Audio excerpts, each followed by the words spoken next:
welcome back to Guys Anand from Unit Till Infinite. I'm Sneha and we are doing real analysis. I know it's been ages since I uploaded the last video. कुछ बहुत सारे बीच में काम आ गए थे इसलिए मैं upload नहीं कर पाई. But here I am with another installment of uniform convergence. If you remember, we were doing uniform convergence last video में किया था. But before I start this video, I have this announcement for you that we are going to discuss the NET का exam जो हुआ था ना December 2019 में, उसका paper in our next video. So stay tuned if you want that question paper analysis for you. तो हम लोग पार्ट बी और पार्ट सी दोनों एक साथ डिस्कस करेंगे ऑफ प्योर मैथमेटिक्स उस साल के पेपर का. सो या now let's just start the video.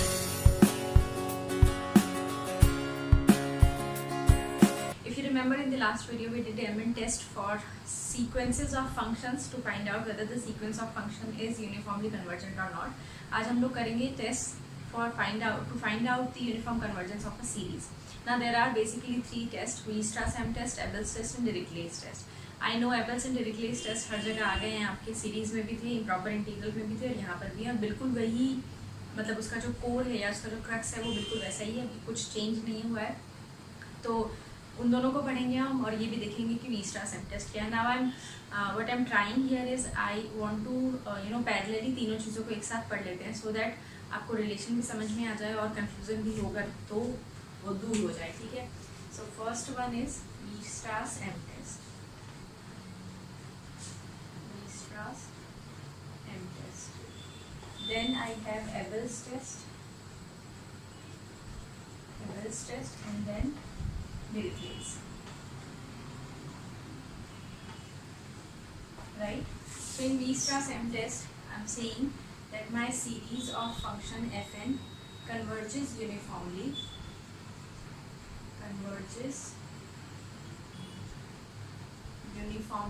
if there exists a convergent series summation mn of positive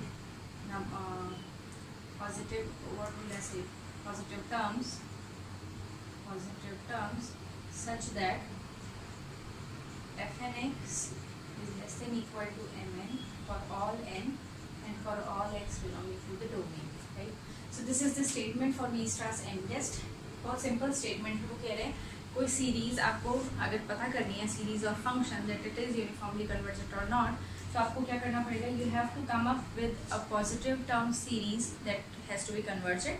So convergent series of positive terms such that this inequality holds. That means for each n and for each x, the terms of your जो आपकी given series थी, series of function has to be less than equal to the terms of ये जो आपने series बनाई है, series of real number, इससे कम होनी चाहिए. In this case we say that our series is uniformly convergent, right? तो अब देखो ऐसे केसेस में ना आपको सबसे पहले तो सीरीज़ जो बेसिकली जो सीरीज़ वाला चैप्टर है वो बहुत अच्छे से पता होना चाहिए सो दैट यू कैन जज just by looking at the function कि मैं इसको किससे कंपेयर करूँ. राइट? सो एक तरह से कंपैरिजन टेस्ट है. एक एग्जांपल देख लेते हैं यहाँ पर छोटा सा. Suppose I am given with r⁻n cos square n theta. Right? Now I know that cos square n theta in the domain will always be less than or equal to 1. Right? तो इसको देख करके ना मैं ये ज़रूर कह सकती हूँ that my r(n) cos square n theta will be less than equal to mod r(n). right? And if I make my mn as mod r(n) or I'll make mn as simply r⁻n, then I know the series r⁻n is a geometric series which converges for r lying between -1 and 1. Right? सो मतलब एक तरह से Weierstrass-M test apply करने के लिए या एक तरह से सीरीज़ पे ही कोई भी टेस्ट अप्लाई करने के लिए, उसकी यूनिफॉर्म कन्वर्जेंस चेक करने के लिए you should have the knowledge of series of real numbers और नेचुरल नंबर्स की जो हमने सीरीज़ पढ़ी थी उसके बारे में आपको बहुत अच्छे से पता होना चाहिए. So this is Weierstrass-M test जिसमें आपको you have to come up with a convergent series of positive terms with this inequality. Right? Next comes the Abel's test. Now Abel's test, as you remember, Abel's और Dirichlet test जब हमने series में भी किया था वहाँ भी बताया था.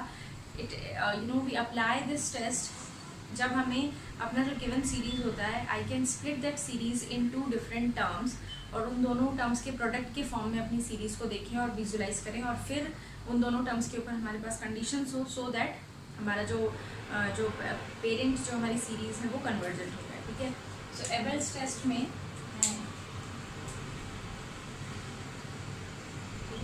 एबल्स टेस्ट में क्या होगा, I will say summation unx or bn, I can write this, converges uniformly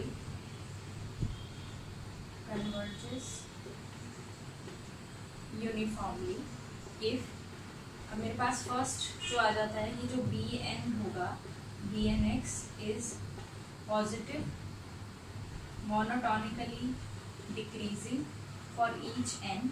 second आ जाएगा this bnx has to be bounded for all n and for all x, and third unx as a series independently it converges uniformly, ठीक है। तो इसकी ये तीन conditions आ जाती हैं, दो कंडीशंस bn के ऊपर, एक कंडीशन un के ऊपर। bn के ऊपर कंडीशंस क्या क्या है, bn has to be positive monotonically decreasing for n, है ना, x मतलब x को इंक्लूड नहीं कर रहे हैं, वी आर सेइंग कि n के लिए दिस हैज टू बी, अगर मैं x को कांस्टेंट की तरह ट्रीट करूँ तो bnx के अंदर जो n वाली टर्म्स जो बच जाएगी that has to be positive and monotonically decreasing. Second condition है bnx has to be bounded as far as n and x both are concern, तो n के लिए भी बाउंडेड होना चाहिए और x के लिए भी बाउंडेड होना चाहिए। और थर्ड है ये जो बच गई हमारे पास जो टर्म बच गया unx, this as a series of function individually it has to converge uniformly, then only the product will be convergent, right. अब मैं इसके साथ ही ना डिरिक्लेस भी लिख देती हूँ सो दैट फिर जब हम एग्जाम्पल्स करें तो हमें इजीली समझ में आ जाए। सो डिरिक्लेस अगेन ये स्टेटमेंट सेम है that unx into bnx converges uniformly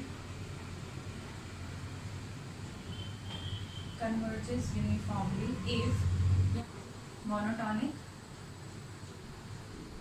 for each n.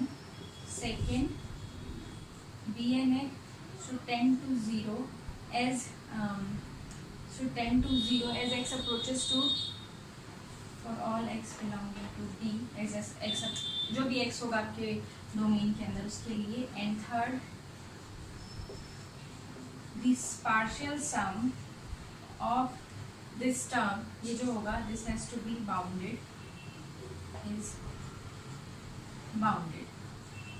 ठीक है। तो यहाँ पर ये तीन कंडीशंस आ जाती हैं।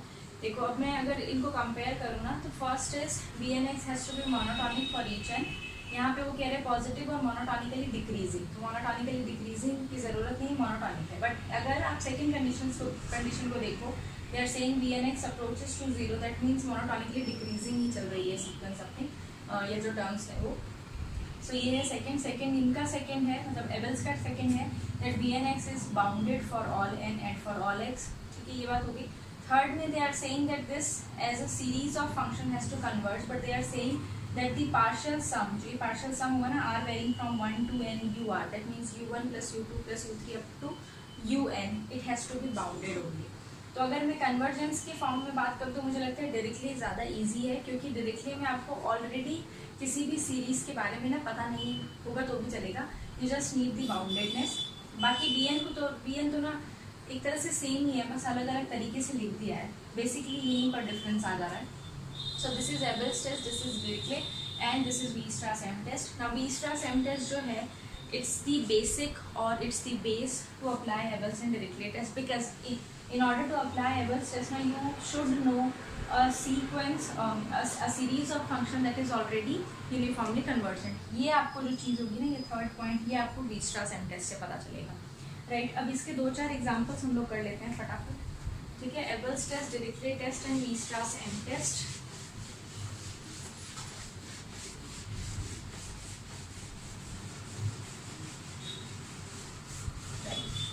We will be doing now some examples. मैं थोड़ा देखती हूँ इधर मेरे examples क्या। So let us say first is you have to check the convergence of this series, right? तो यहाँ आप देखो एक तरह से इसको देखो तो x upon 1 plus x जैसा फॉर्म है ये, this is less than equal to 1 that I know, right? तो यहाँ पर देखो my f n x is a n x raise to the power n upon 1 plus x raise to the power 2n, and I know अगर मैं इसका modulus consider करूँ, so basically what I am doing is I am applying Weierstrass M test. This has to be less than equal to mod an, right? क्योंकि ये वाली जो term होगी ना x raised to the power n upon 1 plus x, this term here, this is always less than equal to 1 by obvious reasons. So this is less than an. Now the convergence will depend on the convergence of an. So I will say that if summation an converges absolutely, right? Absolute convergence होना चाहिए ना, mod converge करना चाहिए, M n mod a n है, converges absolutely, then summation f n converges uniformly,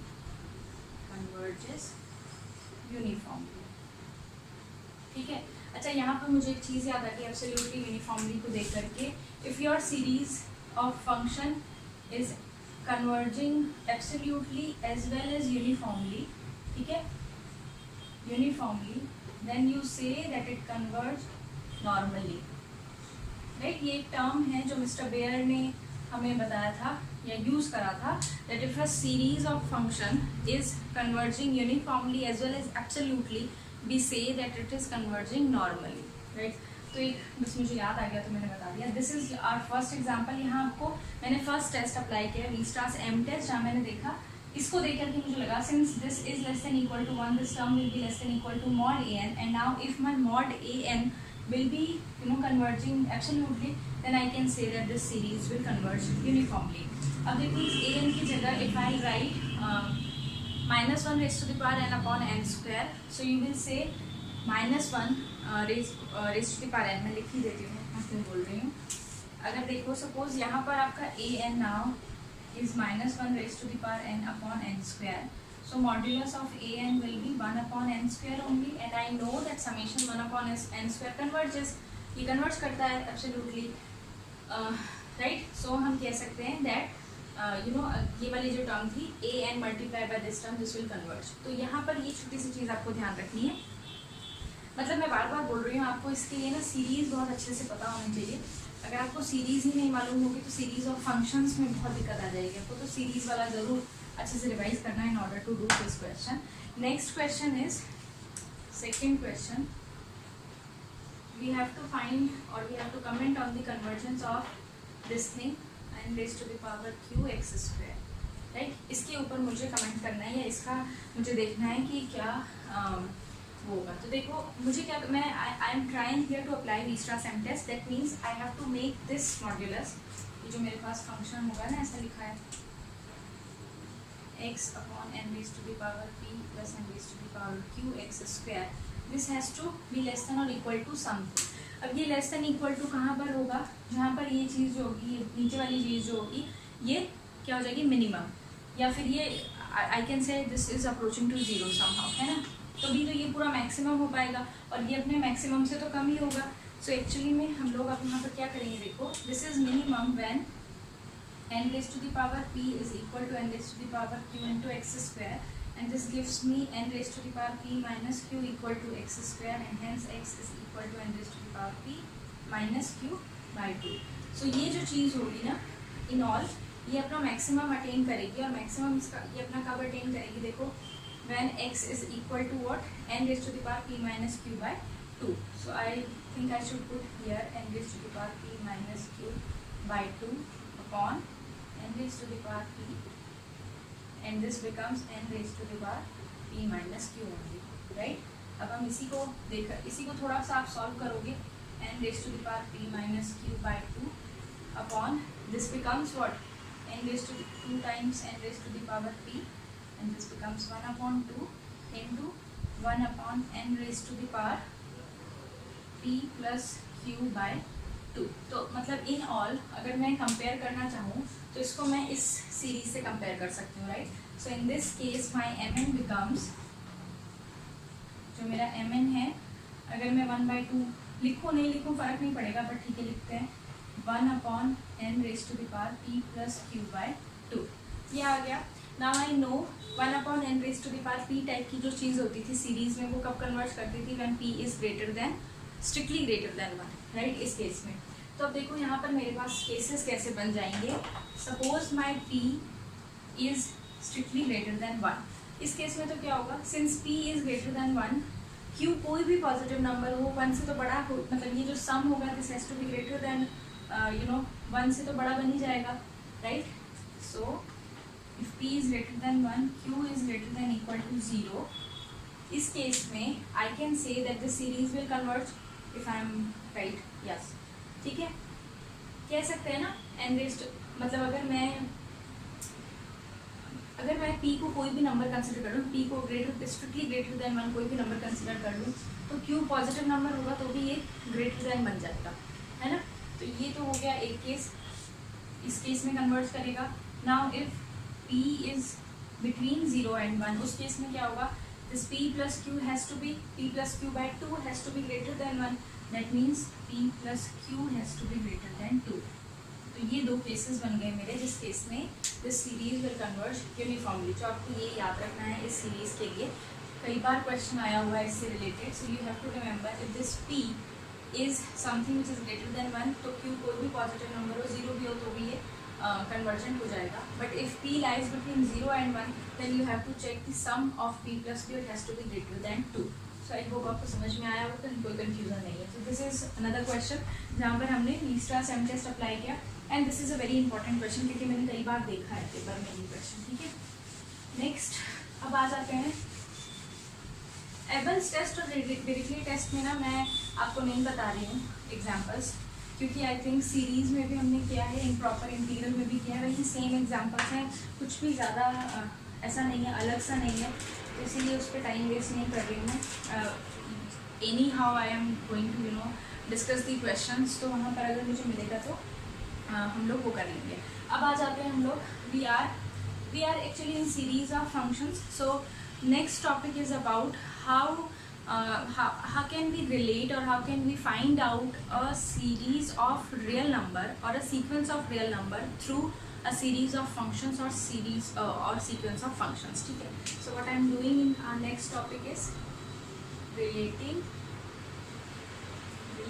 sequence or series of functions with sequence or series of real numbers, ठीक है.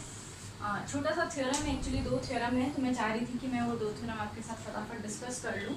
ये कह रहे हैं if I have a sequence Fn that is uniformly convergent to F and for some x naught belonging to the domain which I am taking closed interval AB, limit x approaches to x naught, Fn x is equal to An, then first this An as a sequence converges,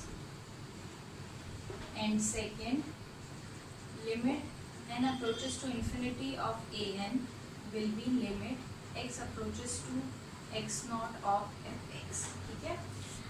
मतलब ये क्या कर रहे हैं, with the help of uniform convergence they are making another, इस case में sequence, series के case में भी सेम बिल्कुल सिमिलर रिजल्ट हो जाएगा कि एक सीरीज मिल जाएगी मुझे. क्या कर रहे हैं हम लोग, I know the convergence is uniform. I picked one number और one member from the domain, कोई पॉइंट चूज कर लिया मैंने x naught. Now what I am doing here is I am finding out the limit of the function fn x as x approaches to x naught. So n जो है यहाँ पर वो एक तरह से इनविजिबल है, राइट, और मुझे x approaches to x not function का लिमिट चेक करना है. तो जैसे ही मैं x approaches to x not ये लिमिट फाइंड आउट करने लग जाऊंगी ना, तो ये लिमिट जो होगी n के फॉर्म में आएगी, कुछ समथिंग डिपेंडेंट ऑन n. तो वो जो एक तरह से मेरे पास वो सीक्वेंस बन जाएगी. जैसे सपोज करो ना f1x के लिए a1 आएगा, f2x के लिए a2, f3x के लिए a3, तो एक सीक्वेंस बन गई. Now I am saying my claim is this sequence will converge, first of all converge करेगी, और इतना ही नहीं, कहाँ कन्वर्ज करेगी, जहाँ मेरा जो ये फंक्शन है ना, इसका जो यूनिफॉर्म कन्वर्जेंट वाला जो फंक्शन है वो उसकी लिमिट क्या होगी x नॉट पर. और बेसिकली ये वाली जो चीज़ है इसको हम ऐसे भी लिख सकते हैं that I can interchange x and n like this. n approaches to infinity of fn x is equal to limit n approaches to infinity, limit x approaches to x naught of fnx। ठीक है, तो ये basically हम कहना चाह रहे हैं that, क्योंकि यहाँ पर देखो वैसे भी हमारे पास दो चीज़ें हैं जिसके साथ हम लोग को लिमिट चेक करनी है, एक तो x डोमेन के पॉइंट्स और एक है n, राइट। तो हम कह रहे हैं अगर कन्वर्जेंस यूनिफॉर्म होती है ना तो इनको हम इंटरचेंज कर सकते हैं, either you apply n approaches to infinity first then x approaches to x naught, और you apply x approaches to x naught first then you say कि n अप्रोचेस टू इन्फिनिटी क्या होगा। दोनों केसेस में चीज़ें बिल्कुल सेम आएगी। Similar result है for series. So if a series fn converges uniformly to f and there is this point x naught in the interval ab such that limit x approaches to x naught of fnx is equal to an, then the first part is summation an converges, and second is limit x approaches to x naught of fx is equal to the sum of this function, right? So दोनों cases में बिल्कुल same result है। Now मैंने इतना सारा ये भी किया, मैंने ये वाले क्वेश्चंस भी किए, मैंने बहुत सारे पिछले साल के भी क्वेश्चन, लास्ट 10 ईयर्स के क्वेश्चन भी उठा के देखे। मुझे ना इस पर्टिकुलर थ्योरम का एप्लीकेशन वाला क्वेश्चन कहीं नहीं मिला। सो चांसेस हैं कि वो इसको उठाएं कहीं पर, बिकॉज देखो with the help of this a n, जो हमने ए एन इस तरह से बनाया है, इससे हम लोग एक तरह से लिमिट निकाल रहे हैं। तो सीक्वेंस का एक बढ़िया क्वेश्चन बन सकता है इसकी हेल्प से, बट वो लोग अभी तक इसको इस्तेमाल नहीं किया उन्होंने, तो चांसेस हैं कि इस्तेमाल करें। But this is how we relate series of function और sequence of function with a series of real numbers और सीक्वेंस ऑफ रियल नंबर। ठीक है, तो एक्चुअली हम सीरीज ऑफ फंक्शन से सीरीज ऑफ रियल नंबर बना रहे हैं यहाँ पर, एंड दैट टू जो वो फैब्रिकेशन है दैट इज कन्वर्जेंट, और उसका रिजल्ट जो उसका जो लिमिट है वो भी हम पता कर सकते हैं। ठीक है, तो this was the second topic. Unfortunately मुझे इसमें से कोई क्वेश्चन नहीं मिला, so I will try myself एक क्वेश्चन मैं थोड़ा दिमाग लगा के बनाऊँ और फिर आपको बताऊँ कि इसको हम यूज़ कैसे कर सकते हैं। Now comes, since we are doing functions और हम फंक्शंस के कैरेक्टरिस्टिक को पीछे नहीं छोड़ सकते, and these characteristics are continuity, differentiability and integrability. So let us just see uniform convergence का कॉन्टिन्यूटी, डिफरेंशिएबिलिटी और इंटीग्रेबिलिटी से क्या रिलेशन है। Again I am drawing parallel conclusions here तीनों को लेकर के, सो दैट आपको तीनों इजीली समझ में आ जाए। So first is uniform convergence and से कॉन्टिन्यूटी। ठीक है, कॉन्टिन्यूटी। सो यहाँ पे देखो सबसे पहली चीज़, suppose your function your sequence, now I'm writing everything for sequence, you know parallelly अपना सीरीज के लिए भी लिख लेना, क्योंकि बोर्ड भी बड़ा नहीं है और बेकार में टाइम वेस्ट भी हो रहा है। सो यूनिफॉर्म कन्वर्जेंस और कॉन्टिन्यूटी ऑफ फंक्शंस हम लोग देख रहे हैं। आई am given with a better होगा अगर मैं इसको ऐसे लिखूँ that this is a sequence of continuous functions. ठीक है, sequence of continuous functions converging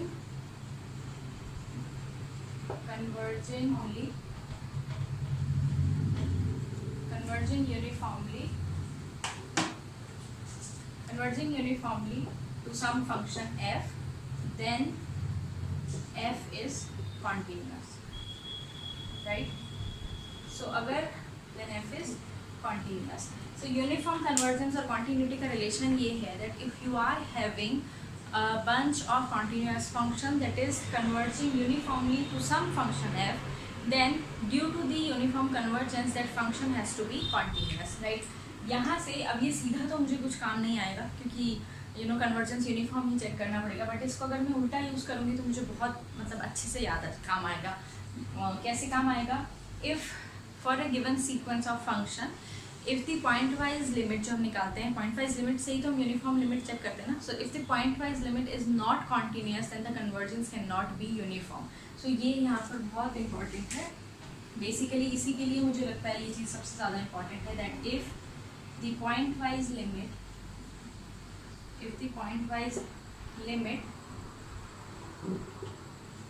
is not continuous, then convergence is not uniform. Convergence is not, and my I think then that's uniform. I hope दिख रहा होगा, कुछ नहीं लिखा है, बस इतना सा लिखा है that if the point wise limit is not continuous, in that case convergence uniform नहीं हो सकती. So अब आपको whenever you are given with a question of uniform convergence, the very first thing जो अब मैंने सबसे पहले वीडियो में आपके साथ डिस्कस किया था that for very first thing is you have to find out the point wise limit, and the second thing now is you have to check whether the point wise limit is continuous or not. If it is not continuous, your question ends there by the conclusion that the convergence cannot be uniform. But if the point wise limit is continuous, then you have to check. वहाँ आप ऐसे conclusion नहीं निकाल सकते कि point wise limit continuous थी तो convergence uniform हो जाएगी, नहीं, ये बहुत बड़ी गलती हो जाएगी, ऐसा नहीं कर सकते, फिर आपको चेक करना पड़ेगा. But once your point wise limit is not continuous ना, वहाँ आप बिल्कुल आराम से आंख मूंद करके कह सकते हो that convergence is not uniform, right. इसके बाद ना यही लिख देती हूँ एक बार, या दिस इज वेरी इंपॉर्टेंट. तो मैं ये तो आपको समझ में आ गया होगा. तो point wise convergence, point wise limit is not continuous, then the convergence can not be uniform. यहाँ पर एक चीज़ आ जाती है that is Dini's theorem. Name theorem है तो इसलिए डिस्कस करना इंपॉर्टेंट है और ज़रूरी भी है. Now Dini's theorem is what? How to reach to uniform convergence via continuity. मतलब क्या होगा अगर मेरे पास जो sequence of function जो given है that is also continuous, each and every function there is continuous, the point wise limit जो आ गई है वो भी continuous आ गई है. तो क्या ऐसी condition जिसकी वजह से मैं ये claim कर सकती हूँ that now the convergence is uniform, right? So this is what is given by Dini's theorem. It says that if I have a sequence of continuous functions converging pointwise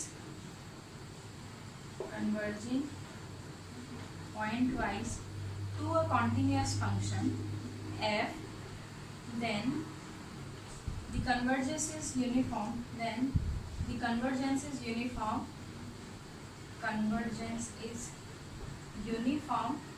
If fn as a sequence is monotonically increasing. ठीक है, तो ये एक छोटी सी चीज़ आ जाती है इधर, दैट मतलब आपका सीक्वेंस ऑफ जो फंक्शन आपने कंसिडर किया हुआ है दैट इज कॉन्टीन्यूस फंक्शन का है, आपकी पॉइंट वाइज लिमिट भी कॉन्टीन्यूस आ गई. बस अब यूनिफॉर्म कन्वर्जेंस के बीच में और आपके बीच में एक छोटा सा एक छोटी सी दिक्कत है, वो ये है that if your f n functions जो है वो मोनोटॉनिकली इंक्रीजिंग होंगे तो हम कहेंगे कि हाँ this is the convergence is uniform. So this is important. Again uniform convergence और कॉन्टिन्यूटी से ना मुझे दो बहुत इंपॉर्टेंट चीज़ें मिली. One, when the point wise limit is not continuous the convergence can not be uniform. And second, if the point wise limit comes out to be continuous and the sequence of functions are of continuous functions, the convergence will become uniform if fn is a monotonically increasing function, right? So this is done. Next comes uniform convergence and differentiability.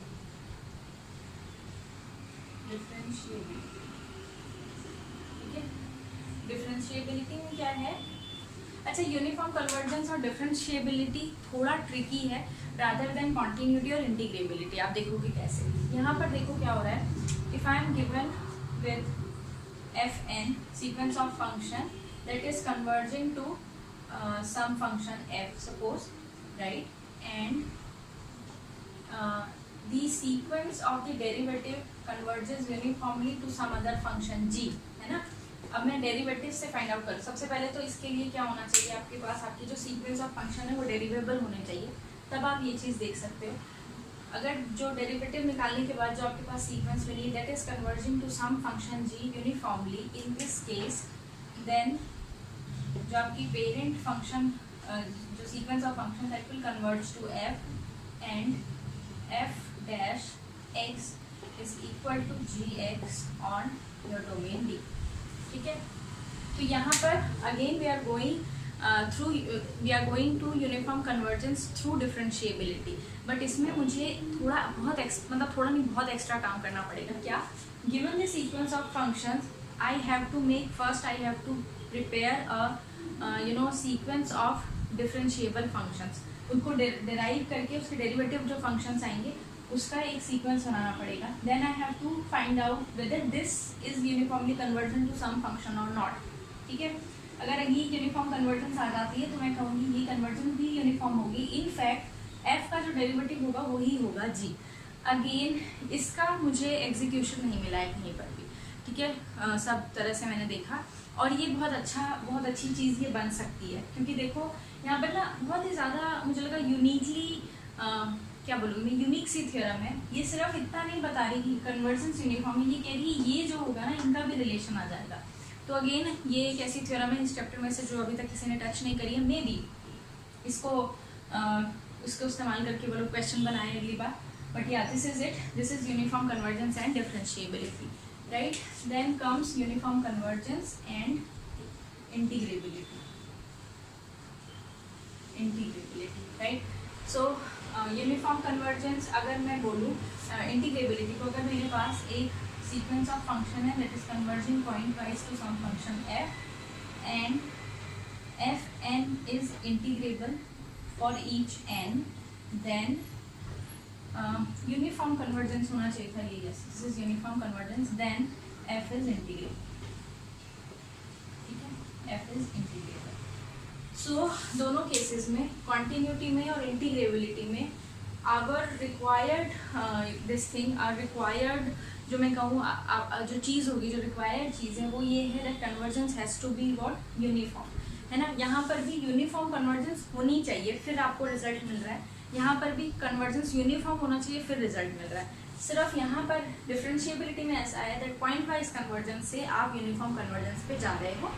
Continuity में you are using Dini's theorem to go to uniform convergence via continuity, right. So यहाँ ये लोग कह रहे हैं कि convergence uniform है and each of F N is integrable, then F is integrable.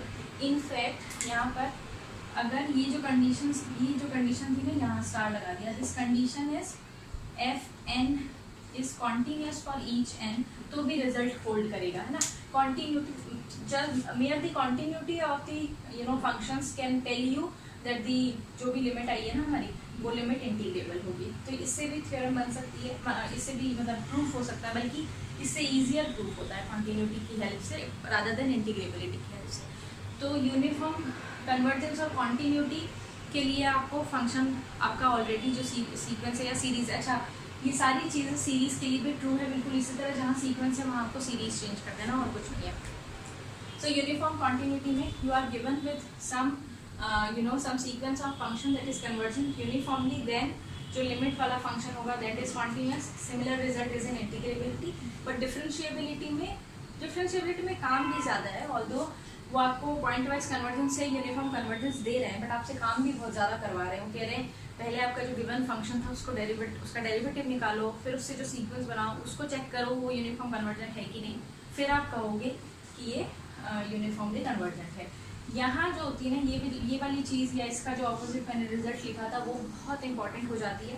Basically questions जब आप करते हो यूनिफॉर्म कन्वर्जेंस के, तो आप सबसे पहले यही यूज़ कर रहे होते हो that if the point wise limit is not continuous, you can directly say that yes my convergence can not be uniform.